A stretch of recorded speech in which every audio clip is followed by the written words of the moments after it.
إلا بالله العلي العظيم. أعوذ بالله من الشيطان الرجيم. بسم الله الرحمن الرحيم.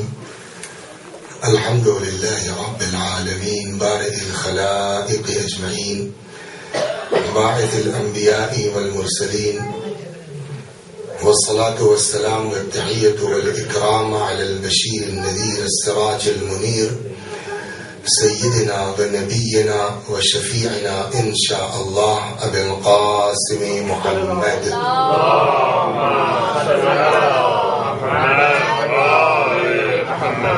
اللهم صل عليه وعلى أهل بيته مظاهر جمالك وجلالك الذين كلامهم نور وأمرهم رشد ووصيتهم التقوى وفعلهم الخير وعادتهم الإحسان وسجيتهم الكرم واللعن على أعدائهم الشاكين فيهم المنحرفين عنهم أجمعين. أما بعد، صدق الله تعالى حيث يقول وهو أصدق القائلين وقوله الحق.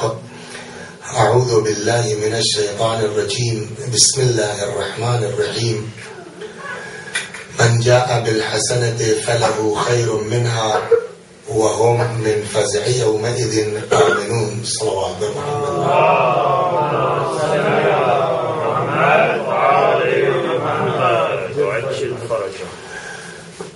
ارشاد حضرت احدیت ہو رہا ہے، ارشاد باری تعالی ہو رہا ہے، من جاء بالحسنۃ فلہ خیر منها، جو ہماری بارگاہ میں نیکی لے کے آئے گا ہم اس کو اس کی نیکی سے بہتر عطا کریں گے، ایک چیز. اور دوسرا انعام یہ ہوگا کہ ایسے لوگ جو ہماری بارگاہ میں نیکی لے کے آئیں گے من فزع یومئذ آمنون، یہ لوگ جہنم کے، یہ لوگ قیامت کی دہشت سے محفوظ رہیں گے. اسی کے مقابلے میں دوسرا حکم یہ تھا کہ ومن جاء بالسیئۃ فکبت وجوہہم فی النار، جو ہماری بارگاہ میں برائی لے کے آئے گا اس کو اوندھے منہ جہنم میں ڈال دیا جائے گا. بات کل یہاں پہنچی تھی اس آیہ کریمہ کے ذیل میں کہ افراد کی تین قسمیں ہو سکتی ہیں. ایک قسم وہ ہے کہ جس کے ہاں صرف نیکیاں ہی نیکیاں ہیں، ایک قسم وہ ہے کہ جن کے ہاں صرف برائیاں ہی برائیاں ہیں، ایک قسم یہ ہے کہ جن کے ہاں دونوں پائی جاتی ہیں، جن کے ہاں صرف نیکیاں ہی نیکیاں جیسے انبیاء ہیں، اولیاء ہیں، ہمارے چہاردہ معصومین اس زمانے میں آ کر کے جو ہمارے ائمہ علیہ السلام. دوسرے قسم ان لوگوں کے جن کے صرف برائیاں، کوئی کار خیر آپ ڈھونڈ ہی نہیں سکتے. ابلیس ہے، صدام ہے، نمرود ہے.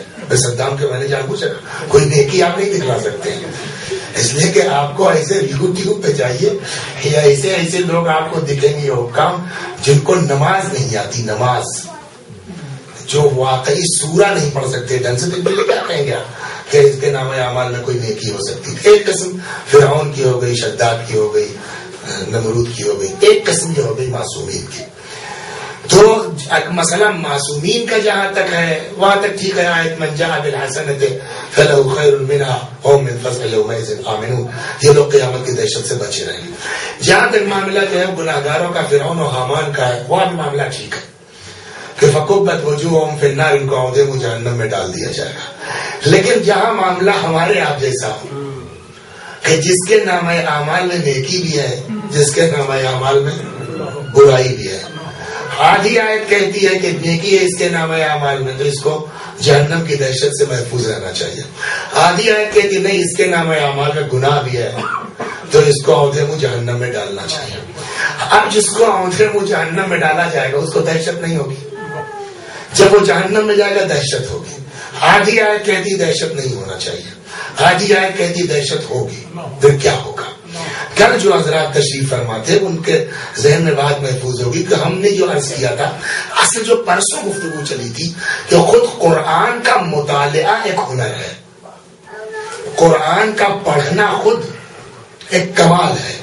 اس لیے کہ دیکھیے پھر وہی آج ذرا سا سلوات پڑھیے محمد والے.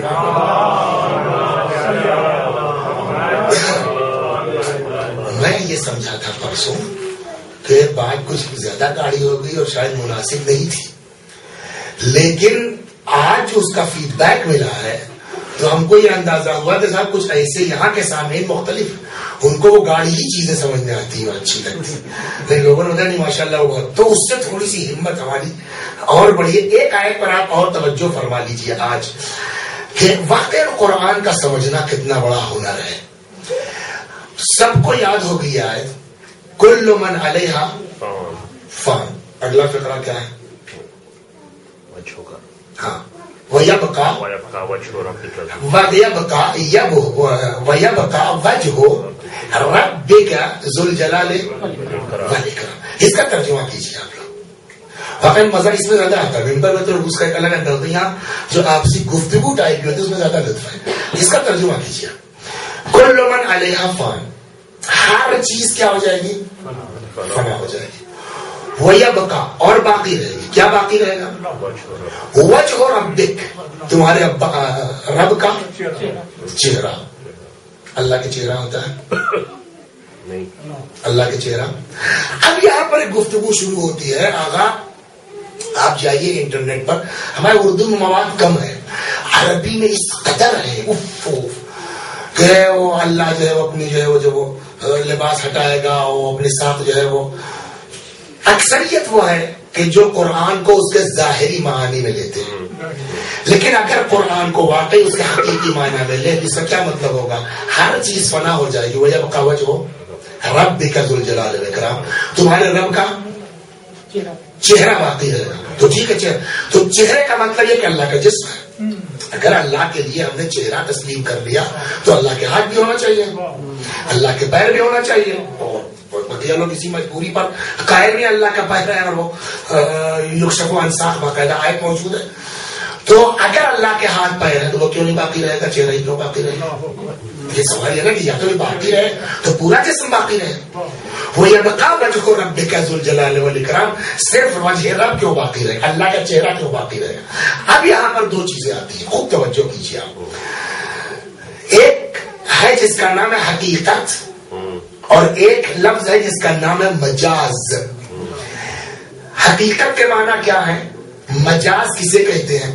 لفظ جب اپنے اصلی معنی پر استعمال ہوگا، جس لفظ کے معنی کے لیے لفظ کو بنایا گیا ہے، جب وہ اپنے اصلی معنی میں استعمال ہوگا تو حقیقت کہا جائے گا۔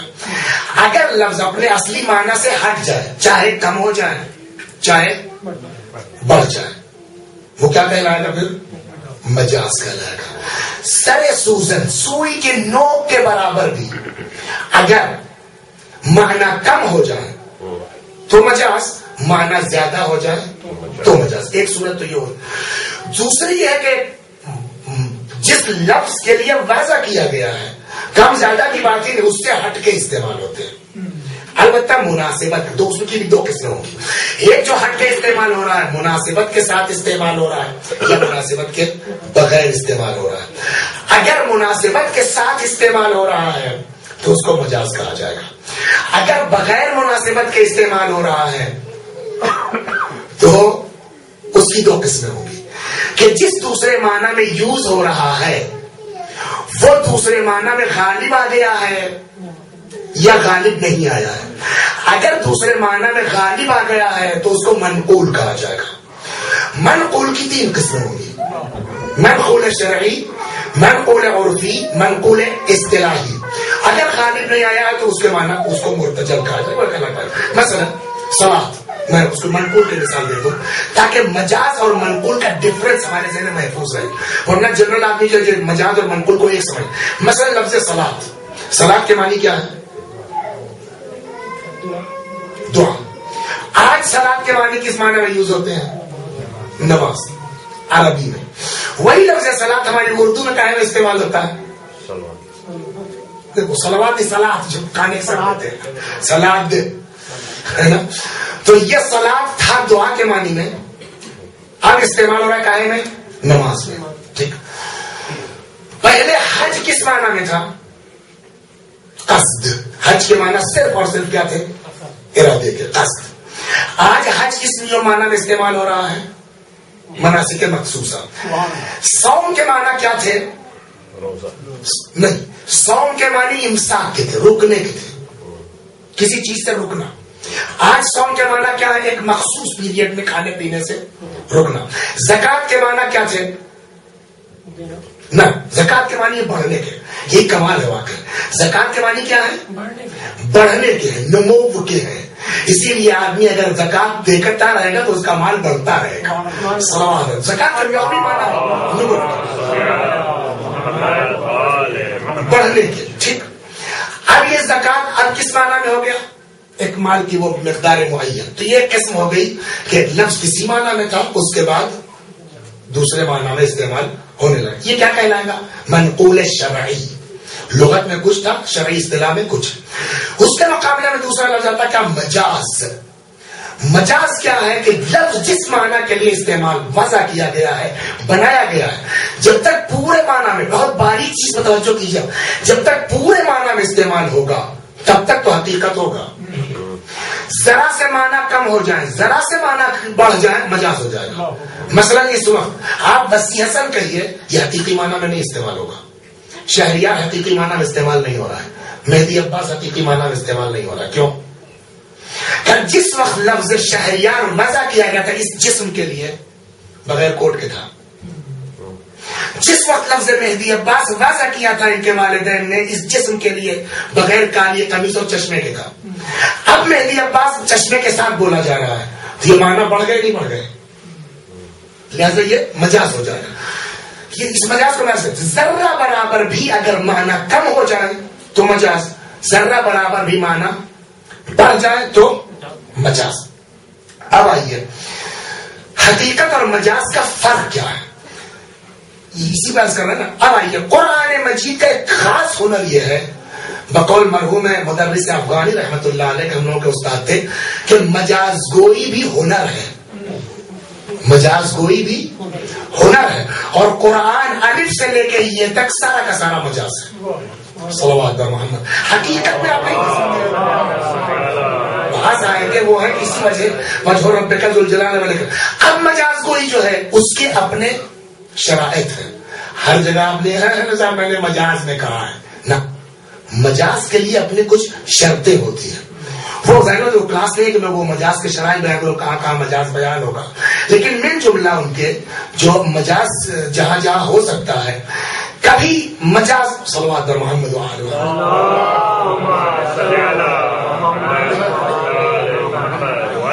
کا استعمال ہوتا. قرآن سے مثال دے دو، جس کو کہتے ہیں علاقہ مصححہ، کہ یہ جو آپ نے لفظ مجاز استعمال کیا ہے، کیوں استعمال کیا ہے؟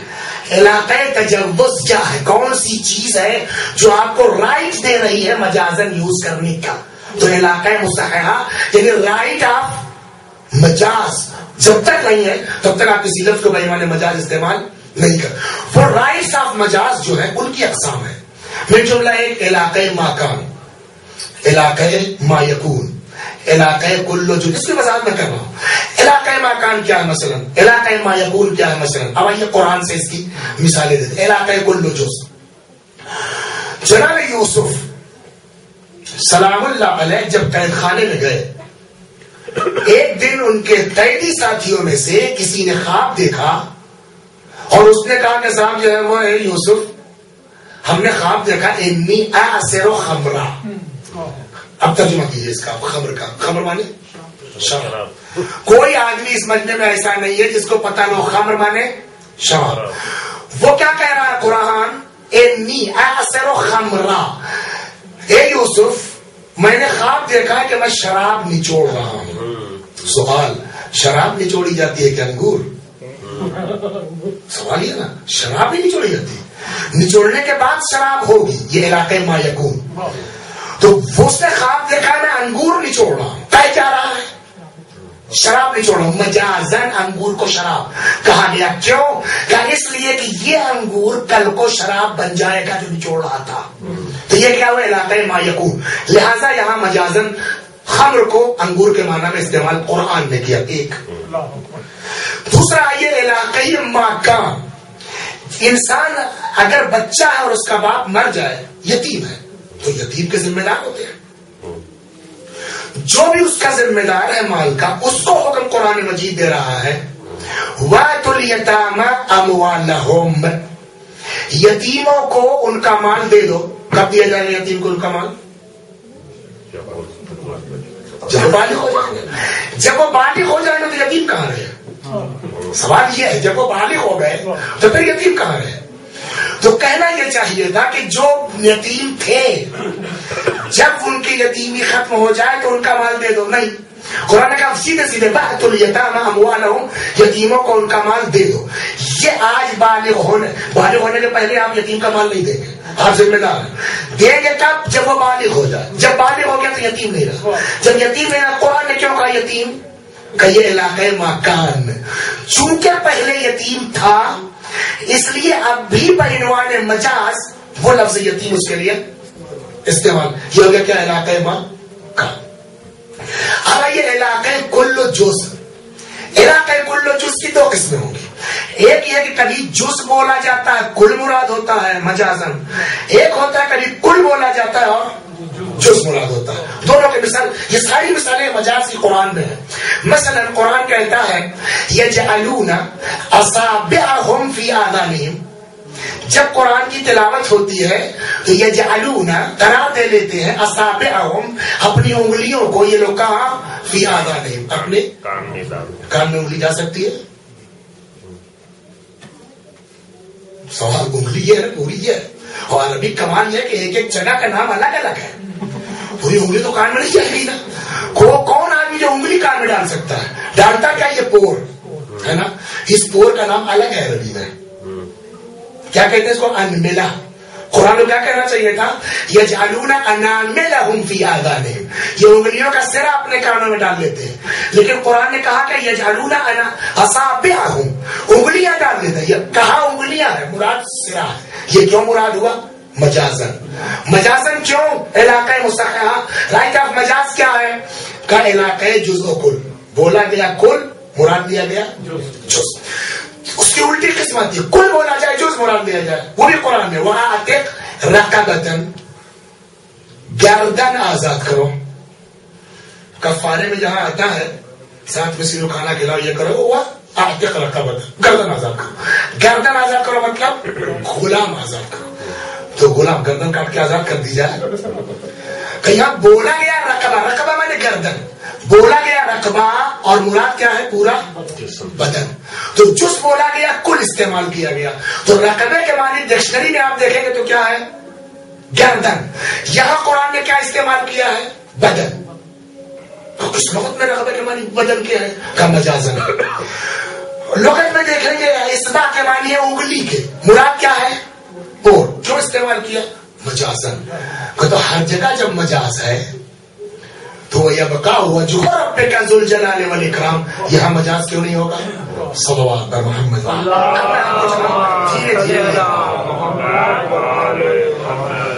اب آئیے تو اس کا مطلب کہ حقیقی معنی میں تو نہیں استعمال، عقل کہتی ہے حقیقی معنی میں استعمال نہیں ہو سکتا. اس لیے کہ اگر حقیقی معنی میں استعمال ہوا تو کیوں وجہ باقی رہے گا؟ کیوں ہاتھ باقی نہیں رہے گا؟ جو پیر باقی نہیں رہے گا؟ اور جبکہ ہمارا نظریہ یہ ہے کہ اللہ جسم و جسمانیات سے مبرہ ہے، تو پھر وجہ کے معنی کیا ہے؟ کہ وجہ کے معنی چہرے کے نہیں ہے، مجازن استعمال ہوا ہے. اب مجاز کیا ہے؟ وہ مجاز تلاش کرنی پڑے گی آپ کو. اس لیے مجاز میں مناسبت ہونی چاہیے. وجہ کے لیے جو ہے جو باتیں فرض کیجیے ایک لاش پڑی ہوئی ہے اور اس کی گردن غائب ہو، پہچان سکتا ہے آدمی؟ جی نہیں پہچان سکتا نا. پہچانا کب جائے گا؟ جب چہرہ ہو. تو کسی بھی معرفت کے لیے ضروری کیا ہے؟ چہرہ. تو چہرہ جو ہے وہ سب سے بڑی چیز ہے کسی کی معرفت کے لیے. تو چہرہ کیا سبب ہے؟ معرفت ہے. یہاں جو وجہ استعمال کیا گیا حقیقی معنی میں نہیں ہے، مجازی معنی. مجازی معنی کیا ہے؟ سبب معرفت. کل من علیہا فان، ہر چیز فنا ہو جائے گی. وَيَبْقَى وَجْهُ رَبِّكَ، باقی رہے گا تمہارے اللہ کا وہ چہرہ. چہرہ کا مطلب یعنی وہ لوگ جو سبب معرفت الہی ہے. یہاں تک آپ آگے. ابھی تو ایک نقطہ اور باقی ہے، ذو الجلال والاکرام. صلوات پر محمد.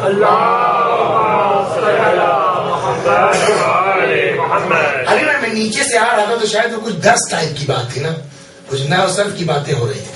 اسی میں آئیے دو چیزیں ہوتی ہیں، ایک ہے صفت اور ایک ہے موصوف. میں آپ سے پوچھتا ہوں، یہاں جو آپ نے پڑھا ہے آیت، وہ یبقا باقی رہے گا وجہ ربک، تمہارے رب کا چہرہ، ذوال جلال والاکرام، کہ جو صاحب جلال ہے صاحب اکرام ہے. کون؟ رب یا وجہ الرب؟ سوال یہ مراد کیا ہے اس سے؟ اور یہ ایک ایسی چیز ہے کہ اس میں نہ کسی حدیث میں جاننے کی ضرورت ہے، نہ کسی روایت میں جاننے کی ضرورت، نہ عقلی بحث. قانون اگر آدمی جانتا ہو نحو کا نا، وہ آسانی سے کہہ دے گا. دو چیزیں، ایک کا نام ہے صفت، ایک کا نام ہے موصوف. صفت اور موصوف کے لیے اچھا ایک چیز اور پہلو ہے، اعراب کسے کہتے ہیں؟ زبر، زیر، پیش جو لگتا ہے، جو کیا کہتے ہیں اعراب. تو ان کی تین قسمیں، یا تو جو ہے وہ زبر ہوگا، یا زیر ہوگی، یا پیش ہوگا.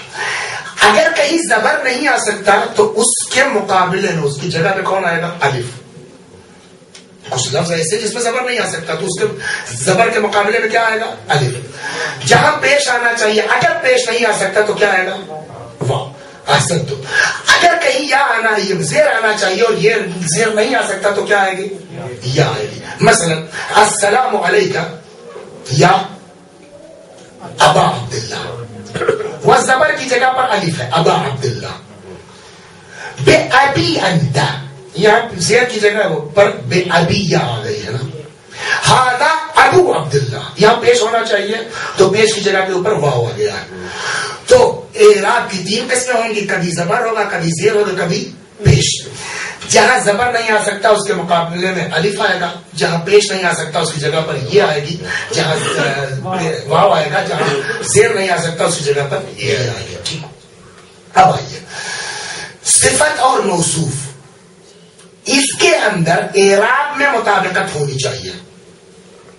جیسے فرض کیجیے آپ نے کہا عالم انسان، تو عالم کیا ہے؟ صفت. انسان کیا ہے؟ موصوف. اس کو عربی میں کیا کہیں گے؟ رجلن عالمون. رجلن موصوف، عالم صفت. اگر رجلن کو پیش ہے تو عالمن کو بھی پیش ہونا چاہیے. کیوں؟ صفت اور موصوف کی حرکت ایک ہوتی ہے، قانون. تو جو فرمایا نا آپ نے، جب یہ قانون آپ نے پڑھ لیا کہ صفت اور موصوف کا حرکت ایک ہوگی، پیش آنا چاہیے تو پیش، زبر آنا چاہیے تو زبر، زیر آنا چاہیے تو زیر، اور اگر پیش نہیں ہے تو واو، زبر نہیں ہے تو الف، زیر نہیں ہے تو یہ. اب آئیے کل من علیہا فان، ہر چیز فنا ہو جائے گی. اب پڑھیے آپ، مجھ کو بھی آپ ووٹ دیجیے بعد میں ٹیچر ٹھیک ہو کے نہیں ہوں، آپ خود ترجمہ کیجیے. کل من علیہا فان، ہر چیز فنا ہو جائے گی. وَيَبْقَى، دو لفظ ہیں، ایک ہے وجہ اور ایک ہے رب. آگے اس کی صفت آ رہی ہے ذل جلال والاکرام، ذل جلال والاکرام. اب یہ ذل جلال والاکرام یہ صفت وجہ کی ہے کہ صفت رب کی ہے؟ آسانی سے آپ سمجھ لیں گے کہ اس کو جو حرکت ہے وہ وجہ والا اعراب ملا ہے کہ رب والا اعراب ملا. وجہ دیکھ لیا، قرآن کا کھول لیجیے. کل من علیہا فان، ہر چیز فنا ہو جائے گی. وَيَبْقَى، باقی رہے گا کون؟ وجہ ربک. تو رب میں کیا ہے؟ زیر. وجہ میں کیا ہے؟ پیش. اگر ذل جلال والاکرام وجہ کی صفت ہے تو ذل جلال میں کیا ہونا چاہیے؟ واو. پیش نہیں آ سکتا تو واو. اگر ذل جلال والاکرام رب کی صفت ہے تو کیا ہونا چاہیے؟ ربے کا. ربے کو زیر ہے تو ذل جلال میں کیا ہونا چاہیے؟ ذل جلال. رب کی اگر ہے تو زیر ہونا چاہیے. اب آپ پڑھیے قرآن.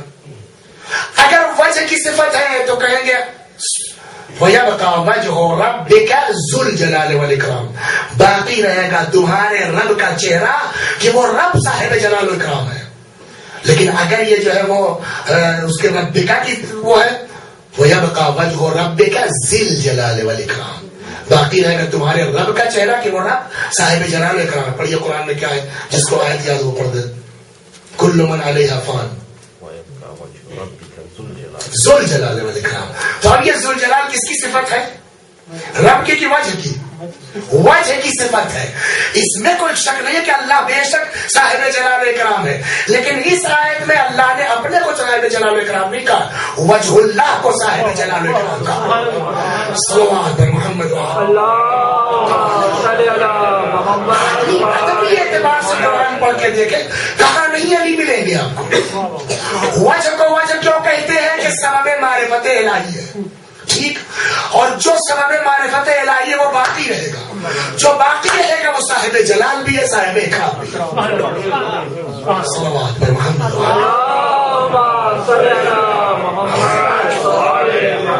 عجب ہے، کسی روایت کی ضرورت نہیں۔ آج میں پتہ نہیں کہاں سے یہ لے کے آیا تھا، کل جو حدیث چھوٹی تھی اس کو پڑھوں گا اور پھر دھیرے دھیرے جاؤں گا کہ شہادت کی شب ہے نا، اس مناسبت سے کچھ ہونا چاہیے۔ چلیے یہ کاغذ پھر رہ جائے گا، آج کل سے اس کا سلسلہ انشاءاللہ شروع ہوگا، آج یہیں تک رکھیے۔ پرسوں کی بات مہدی عباس صاحب اگر آپ کو یاد ہو، اور کل جو اس کو اس حدیث سے لگایا گیا تو اسی کو جوڑ کے، اور جو لوگ نہیں تھے اور بات کو آگے بڑھا لیں اور پھر مسائل کی طرف، کہ امیر المؤمنین سلام اللہ علیہ کا ایک فقرہ ہے نہج البلاغہ میں، جو حمام سے انہوں نے کہا کہ اللہ لوگوں کو روزی روٹی دیتا ہے بغیر یہ دیکھے ہوئے کہ اپنا ہے کہ پرایا ہے۔ فقسم بینہم معایشہم، اللہ نے انسانوں کو پیدا کیا اس عالم میں کہ نہ تو ان کے نیکی اطاعت کا کوئی نفع اس کو تھا، لالچ اس کو تھی، نہ ان کے گناہ کا خوف تھا، کیوں نہ تو اطاعت فائدہ پہنچا سکتی نہ گناہ نقصان پہنچ، بغیر یہ دیکھے ہوئے کون اپنا ہے کون پرایا ہے۔ فقسم بینہم معایشہم، اللہ نے سب کو اس کی روزی دے دی، اپنا ہے تب بھی کھاؤ، پرایا ہے تب بھی کھاؤ، حتی فرعون ہے، بڑا اس پہ لطیفہ ہے، جناب موسیٰ سلام اللہ علیہ نے اللہ سے کہہ دیا، پالنے والا خدائی سے انکار کر رہا ہے، اس کے باوجود کس کو روزی دے رہا ہے؟ آواز قدرت ہے موسیٰ، اس نے خدائی کا بندگی کا انکار کیا ہے، میں نے ربوبیت سے تھوڑی انکار کیا ہے۔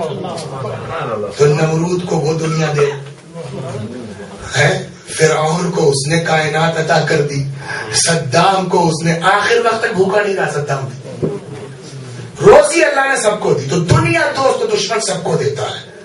یہی روایت کل نقل کر دی گئی کہ آج جو لوگ نہیں تھے ان کو ایک لمحے میں پلٹا کے سنا دوں اور پھر آ جاؤ اپنے اصل موضوع کے اوپر، کہ جہاں روایت کہتی ہے کہ اللہ تبارک و تعالی نے فرمایا ہم سب کچھ دے سکتے ہیں، ساری کائنات دے سکتے ہیں، یا عمر ابن حنظلہ نام کے راوی ہیں جن سے امام نے فرمایا یا عمر ان اللہ یعطی الدنیا من یحب و یبغض، اللہ دنیا سب کو دیتا ہے چاہے محب ہو چاہے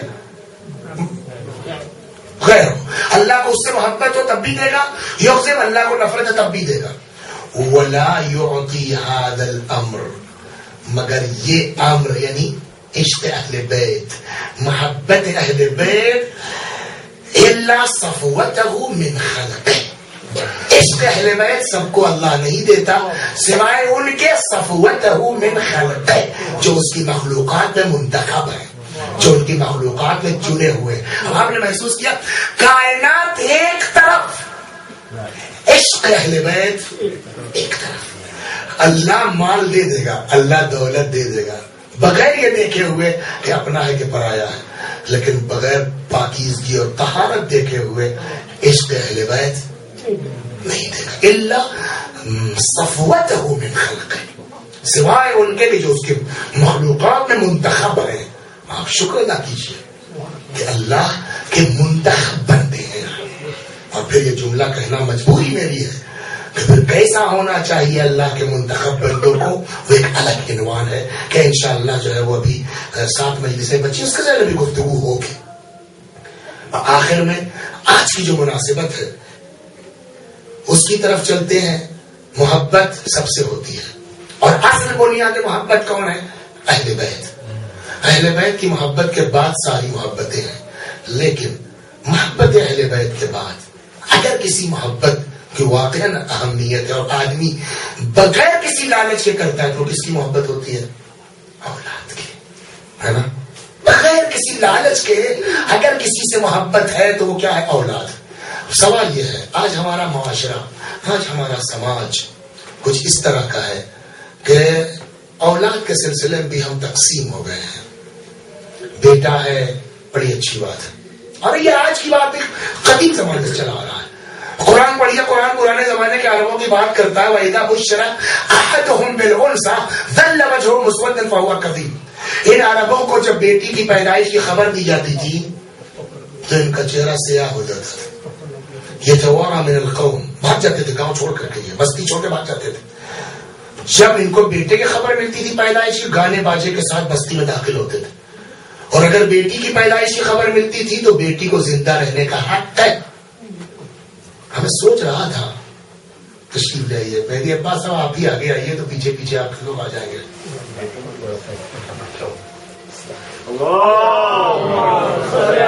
پیچھے سے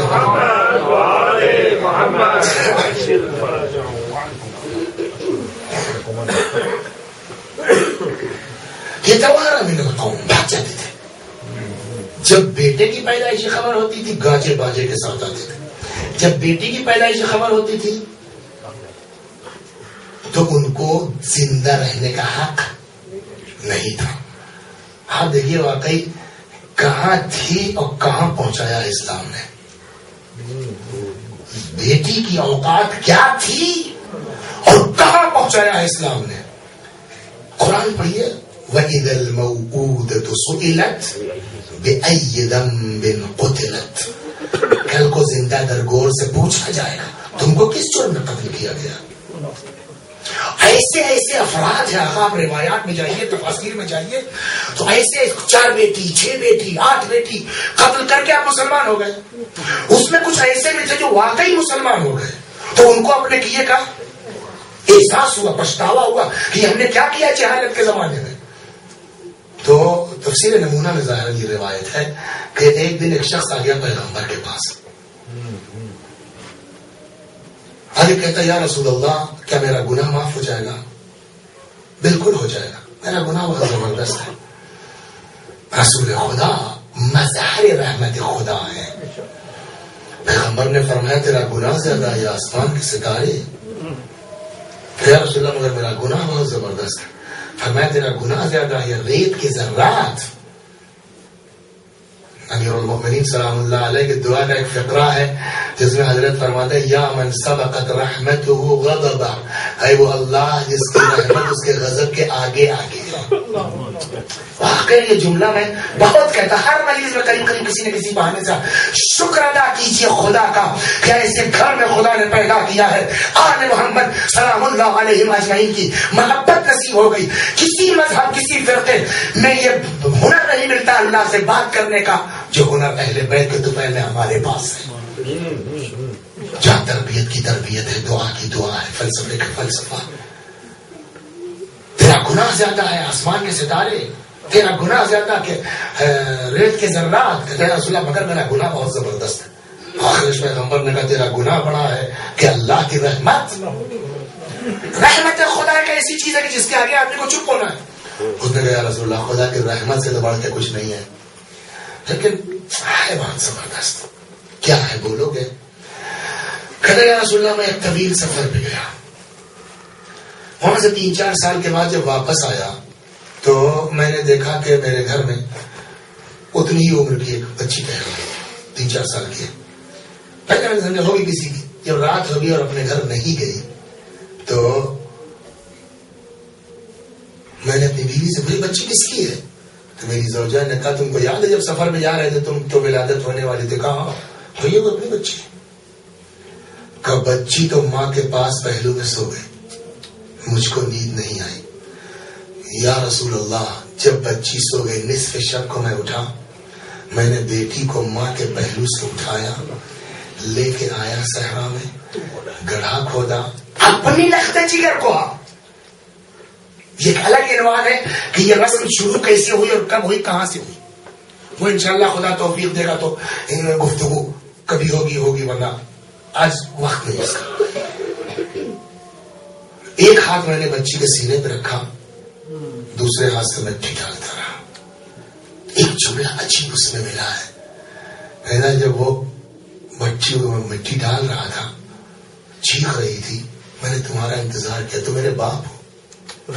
بچی فریاد کرتی رہی مگر میرے اوپر اثر نہ ہونا تھا, نہ ہوا. روایت کہتی جب وہ اپنا قصہ بیان کر رہا تھا رحمت للعالمین کی آنکھوں سے آنسو جاری تھے. جب وہ اپنا واقعہ بیان کر چکا، سنیں گے وہی پیغمبر جو رحمت للعالمین ہے، جس نے کہا آسمان کے ستارے زیادہ کے، ریت کے ذرات زیادہ کے تیرا گناہ. پتا اس پیغمبر نے کیا فرمایا؟ کہ اٹھ یہاں سے، اٹھ جا، چلا جا یہاں سے، ایسا نہ ہو کہ تیرے اوپر عذاب نازل ہو اور ان پبلک کو بھی شامل ہو جائے. اس کے بعد ایک جملہ کہا حضرت نے، جو جملہ شاید کہا تو اس کے لیے ہے لیکن قیامت تک کا جملہ ہے. سرکار دو عالم نے فرمایا من لا یرحم لا یرحم. یاد رکھ، جو دوسروں پر رحم نہیں کرتا اللہ بھی اس کے اوپر رحم نہیں فرماتا. یہ عالم ہے اسلام سے پہلے بیٹی کا. اب یہ اللہ کہاں لے جا رہا ہے؟ ایسے ماحول میں جہاں بیٹی کا وجود آر ہے، بیٹی کا وجود ننگ ہے، بیٹی کا وجود ذلت کا سبب ہے، ایسے سماج اور ماحول میں اللہ نے اپنے حبیب کی نسل کو بیٹے سے نہ چلا کے بیٹی سے چلا کے بتایا ہے کہ بیٹی کی حیثیت کیا ہے.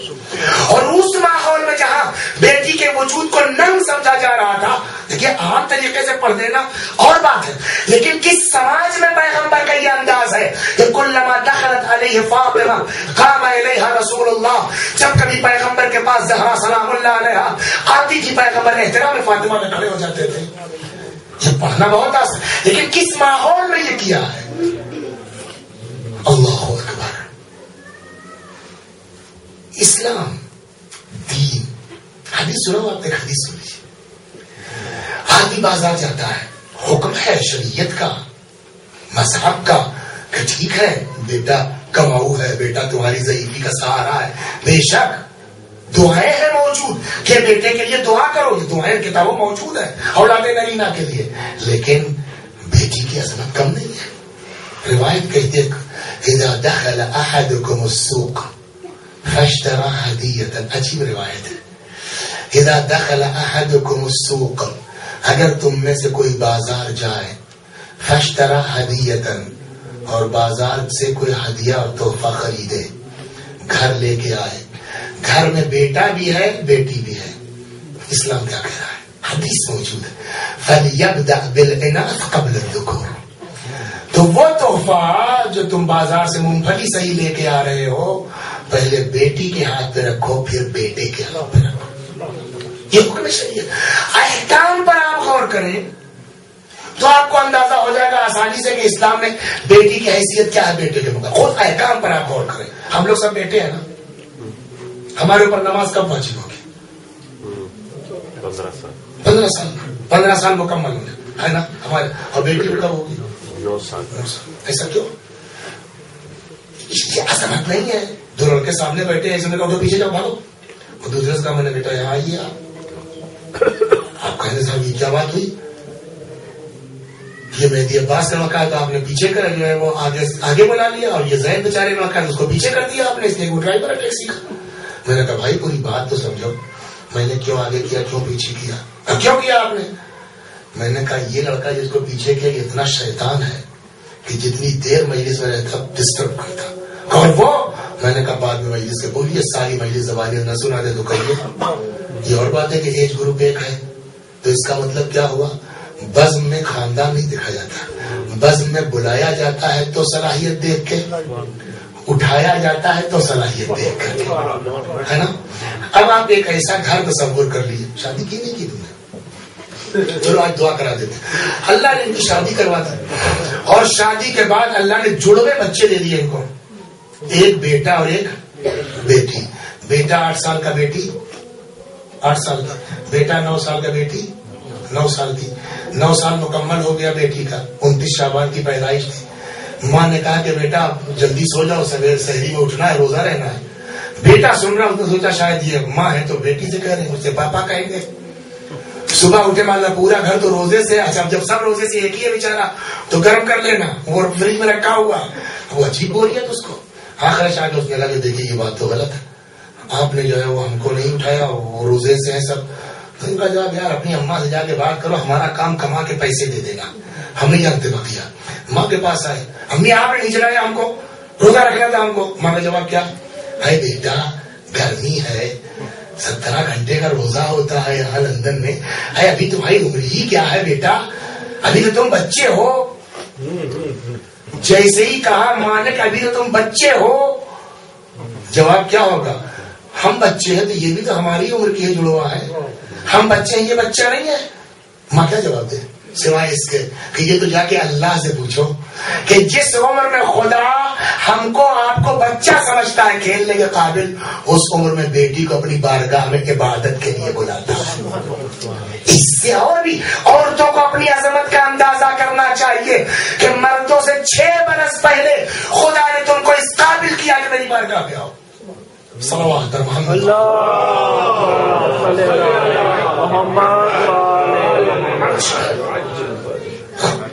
تو اصل چیز کیا ہے اسلام میں؟ بیٹے کی حیثیت کیا ہے اسلام میں؟ بیٹی, پورا دین چلا ہے قربانی سے بیٹیوں کی. جناب زہرا سلام اللہ علیہ, اگر قربانی ان کی نہ ہوتی کہاں بات چلتی؟ امیر المومنین سلام اللہ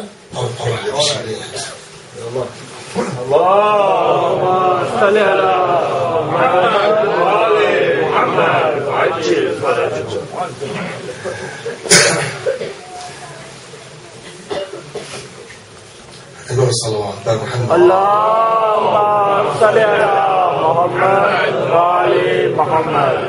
اس کے بعد آئیے آپ, رسول اللہ کی ایک بیٹی پیغمبر کے بعد امیر المؤمنین. اتنا عجیب کردار ہے بیٹیوں کا. حضرت زینب سلام اللہ علیہا کے بارے میں کچھ گفتگو کی ضرورت ہی نہیں ہے, کچھ کہنے کی ضرورت ہی نہیں ہے. جس کو باپ زینب کہتے ہیں, جو اپنے باپ کی زینت ہو جائے, اب اس پر بحث کی کوئی ضرورت نہیں ہے. اور آج پورا کربلا, داستان کربلا آج اگر محفوظ ہے تو اسی بیٹی کی بنیاد پر, زینب سلام اللہ علیہ کی حکمت عملی کی بنیاد پر. اور تیسری بیٹی جس کی شہادت کے لیے آپ حضرات اکٹھا ہو رہے ہیں, اور بڑھا لیں. چلیے صلوات محمد.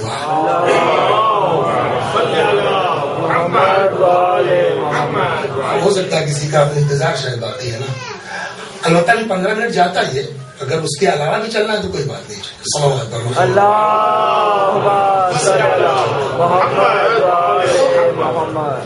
تو یہ پورا دین, یہ پورا اسلام بیس کر رہا ہے بیٹیوں پر. وہ چاہے خویلد کی بیٹی ہو, چاہے رسول اللہ کی بیٹی ہو, چاہے امیر المؤمنین کی بیٹی ہو, چاہے حسین ابن علی کی بیٹی ہو سلام اللہ. خویلد کی بیٹی کون ہے؟ خدیجہ بنت خویلد. واقعا کتنی بڑی قربانی ہے. کم سے کم 70,000, ایک اور اس سے زیادہ بھی لکھنے والے لکھتے. البتہ کہ یہ بھی ایک بحث کا معاملہ ہے, لیکن بہرحال روایات میں ہے یہ فکرہ. مال تجارہ ڈھونے کے لیے اونٹ تھا خدیجہ کے پاس. یہ سارا پیسہ کہاں گیا مجھ کو اس سے غرض نہیں, لیکن اتنا تو طے ہے نا کہ خدیجہ مالدار تھی. وہ تعداد تو چلیے بحث ہمارے علماء کر رہے ہیں, کرتے رہے, لیکن اتنا تو یقینی ہے نا کہ مالدار تھی. پیسہ کیا ہوا, وہ دولت کہاں گئی, وہ مال کیا ہوا؟ کیا اتنا نہیں تھا کہ کفن آ سکے؟ آپ سوچ سکتے کیا اتنا نہیں تھا کہ کفن آ سکے؟ روایت سناؤں آپ کو. یہ اکثر یہ ہوتا ہے کہ بڑے لوگوں کی جب بیٹیوں کی شادیاں ہو جاتی ہیں کسی چھوٹے گھر, تو وہ عموماً اپنے مائکے کو یاد کرتی ہیں, ہے نا. لیکن اتنی, اور یہاں باپ کی دولت پر غرور ہے, وہاں باپ کی نہیں تھی, خود کی تھی. اور اتنی تھی کم از کم, اتنا تو مانیں گے نا آپ کہ بڑے بڑے بڑے گھرانوں کے لوگ وہ ان کا مال کمیشن پہ لے کے جاتے تھے تجارت کے لیے, ہے نا. اور آپ سے کیا پردہ کا چھپا ہے, رسول اللہ خود, ان سے بڑا تو خاندان کسی کا نہیں ہے نا, خود رسول اللہ گئے ہیں. باپ کی جائیداد نہیں ہے, اپنی جائیداد ہے, ان کی خود کی جائیداد ہے. شادی ہوگی رسول اللہ کے ساتھ, کیا جہیز ہے؟ مرحوم کافی رحمت اللہ علیہ فرماتے ہیں کہ ایک صندوقچی لے کے آئے ہیں. کیا ہے خدیجہ؟ کہ اس میں سارے میرے مال کی کنجیاں آپ کے حوالے.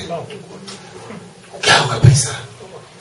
اب روایت کہتی ہے مرحوم کافی کا جو فرمانا ہے وہ یہ کہ جب جناب خدیجہ کی سلام اللہ علیہ ہماری جان قربان ہو جائے سلام اللہ علیہ، جب ان کی وفات کا وقت آیا ہے کفن کا پیسہ نہیں تھا.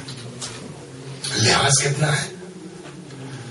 اگر بلا کے کہہ دیں یا رسول اللہ میرے کفن کا کیا ہوگا تو پیغمبر کو فیل ہو سکتا ہے میں نے سب خرچ کر دیا، کیا کریں، شرمندگی ہوگی، لہذا یہ جملہ نہیں، اس کو خواہش بنا دیا. تاریخ کہتی ہے کہ شہزادی صدیقہ طاہرہ کا بچپنا ہے، سرانے ہیں ماں کے، کہ بیٹی بابا کو بلا لاؤ، رسول اللہ آئے. خدیجہ تم نے بلایا ہے؟ ہاں. کیا ہے؟ کہا میرے آپ مرنے کے بعد میری ایک خواہش ہے. کیا؟ کہا مجھ کو کسی دنیا کے کپڑے میں کفن نہ دیجیے گا. پھر کہا بس وہی پیراہن جس کو وہی نازل ہوتے وقت آپ زیب تن فرماتے تھے. اچھی ہے واقع، صرف مجھ کو اس کپڑے میں کفن دیجیے گا. ادھر جناب خدیجہ کی زبان سے فقرہ نکلا، ادھر جبرائیل نازل. رسول اللہ نے اپنے اوپر خرچ کیا تھا، یہ پیسہ اپنے اوپر خرچ کیا تھا. خدیجہ خدا ذمہ دار کون ہے؟ اللہ ہے نا. لہذا فوراً جبریل ہے، یا رسول اللہ خدا فرماتا خدیجہ کے کفن کی ذمہ داری ہماری ہے. اب تھوڑا اور آگے تشریف لے، زحمت ہوگی ذرا سا مومن پیچھے زحمت میں. صلوات پر محمد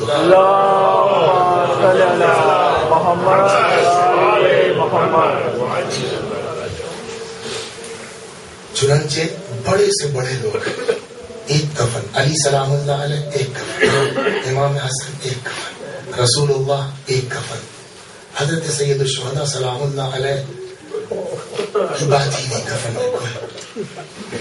اگر کسی کو دنیا میں دو کفن ملا ہے تو اس کا نام ہے خدیجۃ الکبریٰ.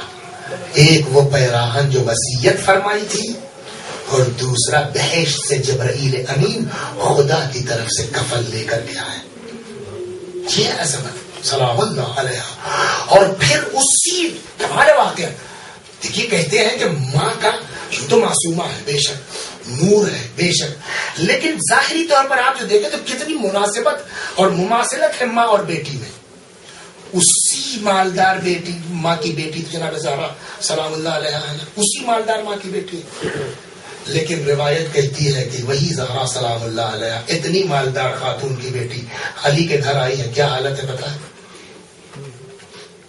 روایت میں ہے کہ پیغمبر پر کوئی عذاب کی آیت نازل ہوئی، رسول اللہ نے گریہ کرنا شروع کیا. کسی کی ہمت نہیں ہے پیغمبر سے بات کر لیں. آئے چلو فاطمہ سے پوچھتے ہیں، تقل کیا بات ہے؟ کہ چلیے بابا سے پوچھیے، گریہ کر رہے ہیں. فرمایا کوئی عذاب کی آیت نازل ہوئی ہوگی. چلو. راوی کہتا جب نکلی ہے زہرا جسم پر جو چادر تھی سلام اللہ علیہ 11 جگہوں پر کھجور کے پتوں کے پیور تھے. اور آپ انصاف سے بتائیے کہ ایک بار بھی زندگی میں کہیں کسی ذاکر سے سنا آپ نے، کہیں کسی کتاب میں پڑھا آپ نے کہ حضرت زہرا سلام اللہ علیہ نے ایک مرتبہ بھی مولا کائنات سے شکوہ کیا ہو کہ جب سے آپ کے گھر میں آئے ہم کو کہاں سکون ملا؟ جبکہ امیر المؤمنین کا فرمان ہے کہ ایسا بھی وقت آیا ہے کہ ایک جانور کی کھال تھی جو دن میں جانور چارہ دیتے تھے، رات کو وہی توشک کا کام کرتی تھی. ایک بار بھی فاطمہ زہرا سلام اللہ علیہ نے شکوہ کیا امیر المؤمنین علیہ الصلوۃ والسلام سے کہ تمہارے گھر میں آنے کے بعد ہم کو سکون نصیب نہیں ہوا؟ بلکہ الٹا ہے، الٹا ہے. خود امیر نے پوچھا ہے. اور یہ وہ چیزیں ہیں کہ جس کو واقعاً ہم کو اپنی بیٹیوں کو شادی سے پہلے یاد کرانا چاہیے. فاطمہ زہرا بیماری کا وقت ہے، امیر المؤمنین سرانے آ گئے. زہرا کوئی خواہش ہو تو کہو. نہیں کہوں گی. کیوں؟ کہ مجھ سے میرے بابا نے منع کیا ہے، مجھ سے میرے باپ نے منع کیا. کیا کہا ہے؟ کہ رسول اللہ نے فرمایا تھا کہ بیٹی جب شوہر کے گھر جانا تو اس سے کوئی فرمائش مت کرنا.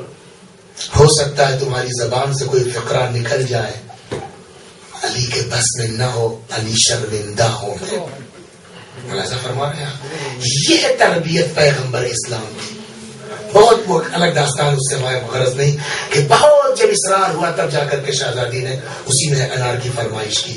ساری زندگی مولا کائنات کے ساتھ گزار دی اور کبھی ذرہ برابر کسی چیز کی فرمائش نہیں کی، اور شانہ بشانہ حمایت دین کے لیے. یہ فدق مانگنے گئی تھی کاہے کے لیے؟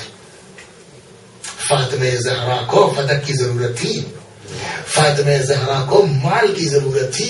کون نہیں؟ ابن ابی الحدید معتزلی، اچھی بات یاد آگے سن لیجیے، اس کو 2 منٹ چلتے کرتے. ابن ابی الحدید معتزلی لکھتا ہے کہ میں اپنے استاد کے یہاں درس پڑھا تھا، اور اس میں جو ہے وہ بات آ گئی کہ جہاں امیر المومنین نے شکوہ کیا کہ فتح ہم سے چھینا گیا، جہاں فتح کا تذکرہ ہے. پھر لگے میں نے اپنے استاد سے پوچھا کہ کیا واقعی یہ خطبہ امیر المومنین کا ہے؟ واقعی علی کا خطبہ ہے؟ میرے استاد نے کہا ہاں واقعی علی کا خطبہ ہے. کہا اس میں علی متہم کر رہے ہیں، کیا فاطمہ زہرا اپنے مطالبے میں حق بجانب تھی؟ کہاں حق بجانب تھی؟ اب استاد کو کیا بتا لڑکا کیا پوچھ لے گا؟ کیا فاطمہ زہرا اپنے مطالبے میں فتح کے حق بجانب تھی؟ کہاں حق بجانب تھی؟ کہا تو پھر دیا کیوں نہیں دیا؟ وہ کہتے ہیں، ابن ابی الحدید کا کہنا ہے کہ میرے استاد نے بات کہی مذاق میں، لیکن اب میری سمجھ میں آتا ہے کہ حقیقت یہی ہے. وہ سمجھیا، میں نے استاد سے پوچھا کیا فاطمہ زہرا فتح کے معاملے میں حق بجانب تھی؟ رک جائے، ایک سوال یہ ہے کہ واقعی اگر فاطمہ زہرا حق بجانب تھی سلام اللہ علیہا تو نہیں دیا گیا. نہیں دیا گیا، علی کے پاس بھی تو حکومت آئی تھی. یہ بڑا اعتراض ہے. علی کے پاس بھی تو حکومت آئی تھی، علی نے کیوں نہیں دے دیا؟ فاطمہ نہیں تھی، 4 وارث فاطمہ زہرا کے موجود تھے، علی کے علاوہ حسن حسین و زینب ام کلثوم، بیٹی اور بیٹیاں موجود، کیوں نہیں دے دیا؟ یا تو فاطمہ کا مطالبہ صحیح نہیں تھا، یا زہرا کا وہ علی کا نہ دینا صحیح نہیں تھا. یہ بات سمجھ میں اسی وقت آئے گی جب تک یہ نہ سمجھے گا آدمی کہ مطالبہ زہرا تھا کس بنیاد پر. کیا مال کے لیے تھا؟ کیا دولت کے لیے تھا؟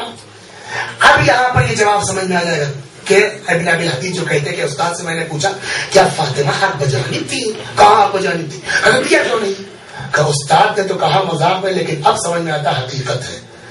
کیا کہا استاد نے؟ کہا میاں اگر فتح دے دیتے تو حکومت دینا پڑتی. کیا مطلب ہوا؟ کیا مطلب ہوا؟ اب اس کے پیچھے میں معذرت چاہتا ہوں، 5 منٹ بڑھے گی بات چلے گی، جس کو تھوڑا سا ہم کو پورا کرنا پڑے گا. دیکھیے سیاست کا طریقہ یہ ہے، سیاست کا طریقہ یہ ہے کہ سب سے پہلے اپنے مقابل کو اقتصادی اعتبار سے کمزور کرو. کیا؟ اقتصادی اعتبار سے کمزور کرو. ابھی کتنا دن گزرا ہے؟ 1,24,000 آدمیوں کے بیچ من کنت مولا ہو فہذا علی مولا. فتح کی آمدنی کیا تھی؟ 1,20,000 پر ایئر. آج بھی جو ہے بہت تنخواہ 50,000 پاؤنڈ ہوگی سال کی، ہے نا. اس وقت چاندی کے سکے بھی اگر مان لیا دینار درہم نہ کہیے درہم کہیے، چاندی کے 10,000 کا مہینہ کہاں جاتا؟ اچھا اس کے پہلے رسول اللہ کے پہلے تک پیسہ آتا تھا نا، کہاں جاتا تھا؟ اب رسول اللہ کے بعد یہ رقم جو آتی ہے 1,20,000 پر ایئر، امیر المومنین اپنے اوپر خرچ کرتے، فاطمہ زہرا اپنے اوپر خرچ کرتی. کہاں جاتا؟ غربا میں، مساکین میں. تو 10,000 کا مہینہ جس دروازے سے بٹتا، غدیر بولتا کوئی؟ اب غور کیجیے اس کے پیچھے جو سازش ہے وہ کیا؟ غدیر بولتا کوئی؟ سب کو یاد رہتی من کنت مولا ہو فہذا علی مولا. اگر فراموش کروانی ہے تو پہلے ان کو اقتصادی اعتبار سے کمزور کرو، ان کے دروازے پر مجمع نہ لگنے پائے. تو اس فتح کو بنیاد بنایا گیا ہے. فاطمہ زہرا چلی ہے فتح لینے کے لیے، تو فتح مال کی حیثیت نہیں ہے. بقول ابن ابی الحدید کے فاطمہ نے بطور مال نہیں مانگا ہے، بلکہ اس فتح کو زینہ بنایا ہے امیر المومنین کی خلافت اور حکومت کا. آج اگر فتق واپس مل جاتا تو پھر دوسرا اسٹیپ فاطمہ زہرا کا یہ ہوتا کہ یہ جیسے قسم کیا تھا ویسے ہی ولایت بھی علی کا، اور یہ بات نہیں کہ اگر فتق دے دیتے تو ان کو حکومت بھی واپس کرنی پڑتی۔ فاطمہ زہرا روایت کہتی وفات پیغمبر کے بعد امیر المؤمنین کے ساتھ کتنا ساتھ دیا فاطمہ زہرا نے۔ امیر المؤمنین سلام اللہ علیہ لائے ہیں سواری، اس میں بیٹھ کر کے ایک ایک مہاجر و انصار کے دروازے پر گئی ہے فاطمہ زہرا امیر المؤمنین سلام اللہ علیہ کے ساتھ۔ اور علی نے پوچھا بھائی تم غدیر میں تھے؟ ہاں صاحب تھے، کیا بتائیں کب ساتھ دو گے؟ وہ ایک الگ عنوان ہے کہ پھر لوگوں سے وعدہ کیا اور لوگ نہیں آئے اور پھر امیر المؤمنین کا دل کیا۔ لیکن فاطمہ زہرا سلام اللہ علیہ پوری زندگی حمایت علی میں ان کی صرف ہوئی ہے، اور یہی وجہ ہے کہ اگر چوتھے مرحلے میں آ کر کے امیر المومنین فتق لے کر کے ان کے ورثہ کو دے دیتے تو فاطمہ کی اس صداقت کی بات نہ رہ جاتی کہ فاطمہ مال تھوڑی لینے آئی تھی، فاطمہ اس کو زینہ بنا رہی تھی ولایت علی کا۔ ولایت علی خود بخود آ گئی ہے، تو اب فتق کا لینا فقط مال کا لینا ہوگا، وہ بنیاد نہیں رہی۔ تو خدیجہ کی خدمت کیا ہے دین کے لیے؟ رسول اللہ کی بیٹی کی خدمت کیا ہے دین کے لیے؟ اور 4 سال کی بچی، 4 سال کی بچی، آپ دیکھیں دین کیا ہے۔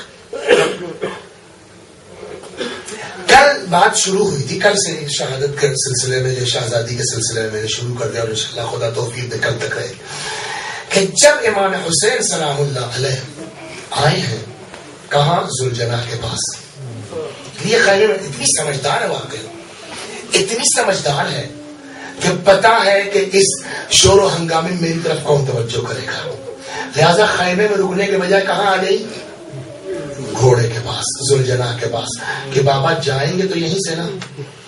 اور جیسے امام حسین سلام اللہ علیہ آئے ہیں، 4 برس کی بچی نے ہاتھ جوڑ دیا اور پوچھا استسلمت للموت؟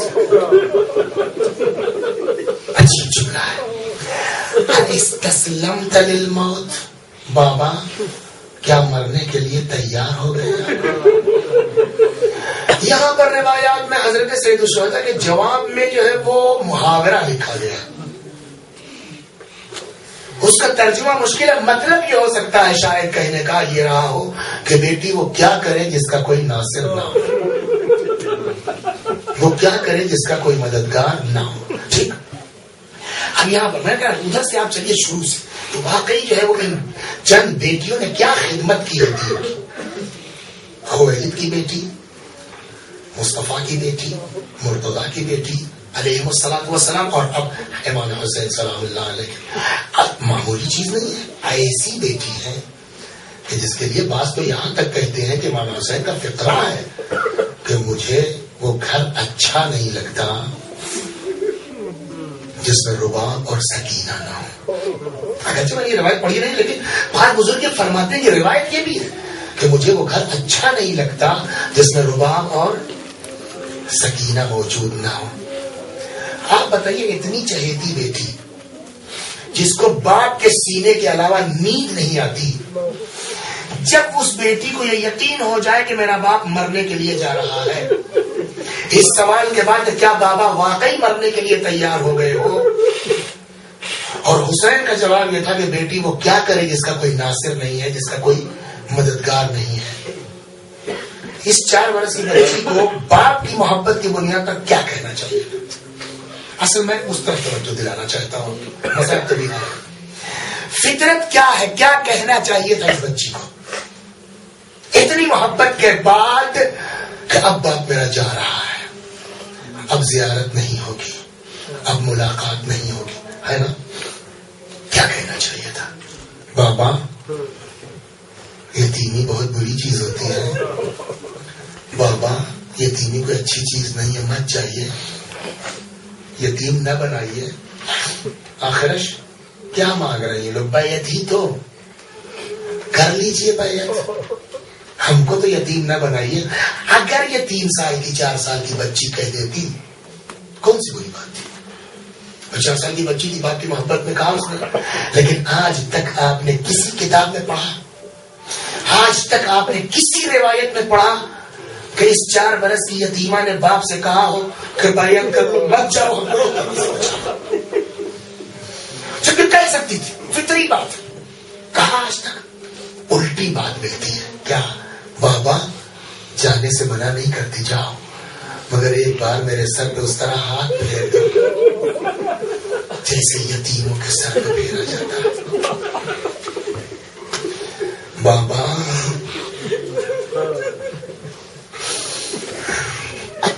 خدا خدا خدا میرے معبود میرے اللہ, آج کی اس مجلس میں مرد و عورت جو بھی ہے, خدا مجھے نہیں معلوم آپ کی دلی خواہشات کیا ہے, آپ کی دعائیں کیا ہیں, آپ کی آرزویں کیا ہیں, مگر اکٹھا کیجیے اس یتیمہ کے صدقے میں مانگیے خدا سے.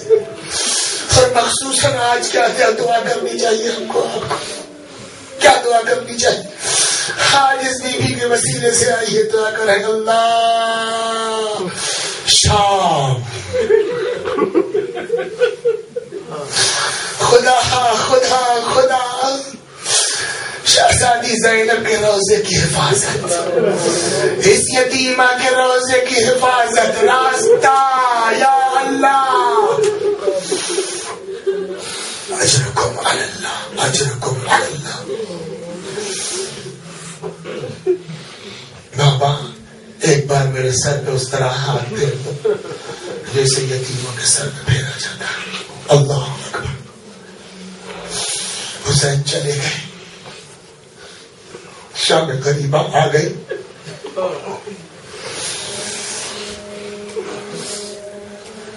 گیارہ محرم کی صبح آ گئی. بے کجاوا اونٹ لے کر کے یہ ملائین آ گئے اہل بیت کو قید کرنے کے. بے کجاوا اونٹ, بیویوں کو اونٹ پر بٹھا دیا گیا. بس ایک توجہ, ہر بات کتاب میں تھوڑی ہوتی ہے, ہر بات روایت میں تھوڑی ہوتی ہے. کچھ آدمی اپنا کامن سینس یوز کرے.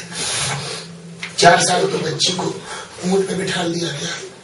اونٹ کو چلتے دیکھا ہے آپ نے؟ اونٹ جب چلتا ہے اس کے بیچ آگے ہوتی ہے پیچھے, آگے ہوتی ہے پیچھے ہوتی ہے. 4 سال کی بچی نہیں سمجھ پا رہی ہے. قافلہ چل رہا ہے, چل رہا ہے. یہاں تک سنا ہے نا آپ, بلکہ بس یہاں تک پڑھتے ہیں جب راستے کئی مرتبہ گری, 1 بار 2 بار کئی بار گری. ایک بار تو گر گئی, خاصا ہے, مشہور ہے نا, نہیں اٹھتا. بابا بابا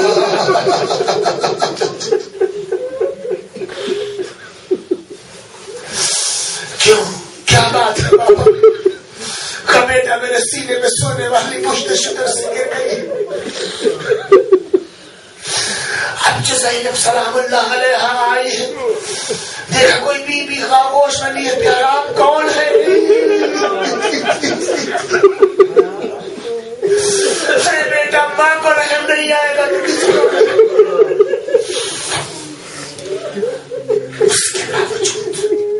اس کے باوجود ان ملائین نے جب کسی بزرگ کے ساتھ بٹھا دیتے نا, پکڑ کے بیٹھ جاتے. نہیں کیا ایسا, پتا ہے کیا کیا؟ اب جب بچی اپنے کو نہیں سنبھال پا رہی ہے,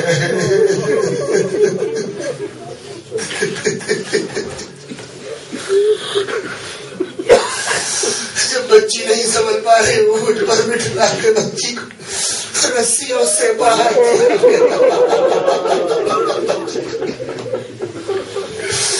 اب جب اونٹ چلتا ہے پشت اس کی آگے ہوتی ہے پیچھے ہوتی ہے, نتیجے میں کھال چھلنے لگی. میرے پاس الفاظ نہیں ہے کہ میں بتا سکوں کہ 4 سال کے ہونے کے تیری مصیبت اٹھائی. میرے پاس الفاظ نہیں ہے کہ میں عرض کر سکوں کہ اس کم سنی میں کتنی مصیبت جھیلی. کیسے راستہ کٹا نہیں پڑ سکتا میں, نہیں معلوم مجھ کو. کوفے سے شام اجرکم علی اللہ, یہاں تک کہ شام کے قید خانے میں لا کے قید کر دیا گیا. روایت سناؤں آپ کو. روایت کہتی ہے کسی یتیم بچے کے سامنے اپنے بچوں سے اظہار محبت مت کرو. کیوں؟ ایسا نہ ہو کہ اس کو اپنا باپ یاد آ جائے.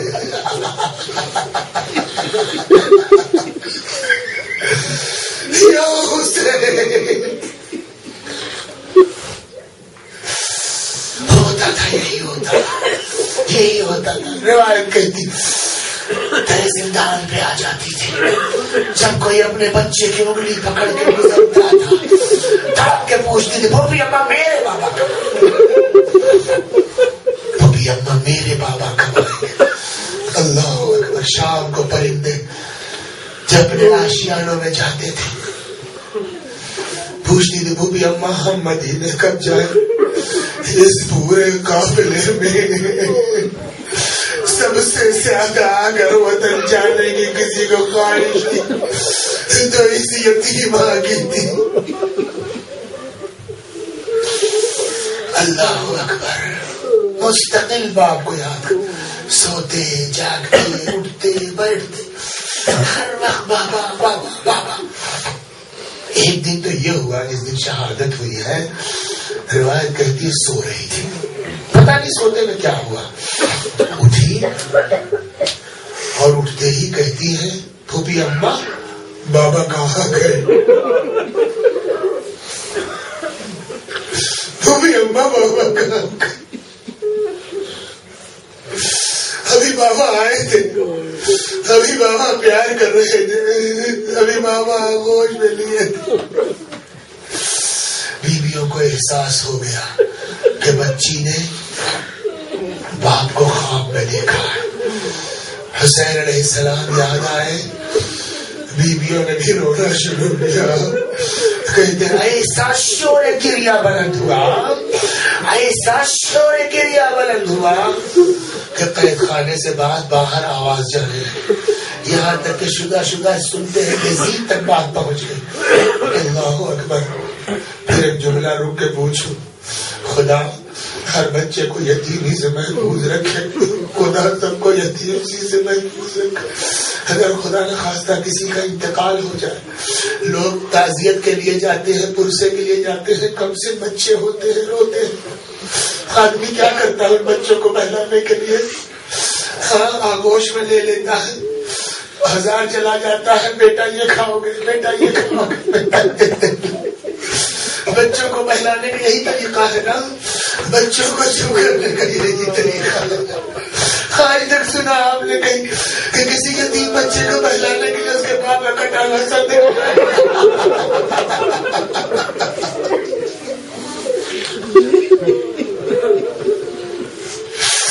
اجرکم علی اللہ اجرکم علی اللہ.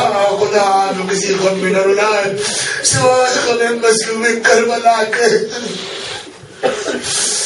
اللہ اکبر. حکم دیا میرے احباب کا سر لے جاؤ شاید تسکین ہو جائے. دیکھ کے سرپوش ڈھک کر کے لے کے آیا گیا. جناب زینب سلام اللہ علیہا عقیلہ بنی ہاشم کہا جاتا ہے عقیلہ قریش کہا جاتا ہے. سمجھ گئی. مرحوم کافی فرماتے رحمت اللہ علیہ دوڑ کے آئی دروازے کے پاس. بچی کے سامنے باپ کا سر مت لے جاؤ بچی ہے برداشت نہیں کر سکے. مگر ایک نہیں سنا ان ملعونوں نے لے کے آئے سرپوش سے ڈھکا ہوا ہے بچی کے سامنے رکھ دیا گیا. اگر بچی کے خواب و خیال میں نہیں کوئی نہیں سوچ سکتا کہ بھلا کسی بچے کو بہلانے کے لیے باپ کا سر آئے گا. بچی کے خواب و خیال میں نہیں ہے بات. پتا ہے بچی کیا سمجھی اور جو فطری بات ہے سمجھنا چاہیے کہ رو رہی تھی شاید بہلانے کے لیے کھانا آیا شاید بہلانے کے لیے. تو روایت کہتی ہے کہ جیسے سرپوش سے ڈھکا ہوا دیکھا رخ کیا جناب زینب کی طرف فرمایا بھوپی اماں میں نے کھانا کہاں مانگا تھا.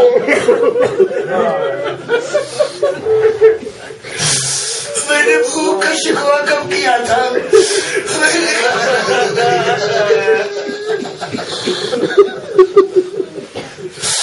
اب اس عالم میں جب سرپوش ہٹا ہوگا بیٹی کی نظر باپ کے سر میں پڑی رخسارے میں رخسارا رکھ دیا. ایسی چیخ نکلی ہوگی ظاہر سی بات ہے ساری قیدی بیویوں نے رونا شروع کیا. ایک ہنگامہ ہے، شور کریا ہے. اس شور کریا میں بچی کب چپ ہو گئی نہیں پتا، بچی کب خاموش ہو گئی. دھیرے دھیرے دھیرے دھیرے جب آواز رکتے رکتے رکتے بند ہوئی، آواز محل ہٹانا سر کو بچی سب کے سو گئی. تو میں کچھ چیخ مار کے آگے ارے زیلا وہ بچی مار کے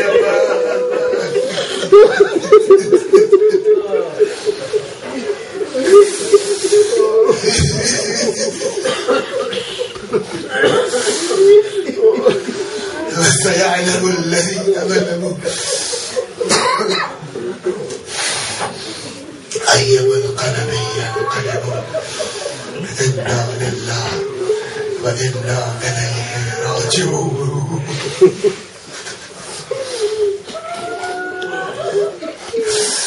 وسيعلم الذين ظلموا أي منقلب ينقلبون. خدا ہمارے گناہوں کو بخش دے، ہمارے ماں باپ کے گناہوں کو بخش دے، ہمیں اعمال صالحہ کی توفیق کرامت فرما. یا اللہ ہمارے مولا، ہمارے آقا، ہمارے مالک، ہمارے صاحب، ہمارے سید و سردار امام زمانہ کو ہم سے راضی اور خوشنود فرما. حضرت کے ظہور میں تعجیل فرما، آقا کے غلاموں سے جوار فرما. یا اللہ شام میں روزوں کی محافظت فرما، دشمنان اہل بیت کو وہاں سے یا اللہ دشمنان اہل بیت کو نیز و نابود فرما.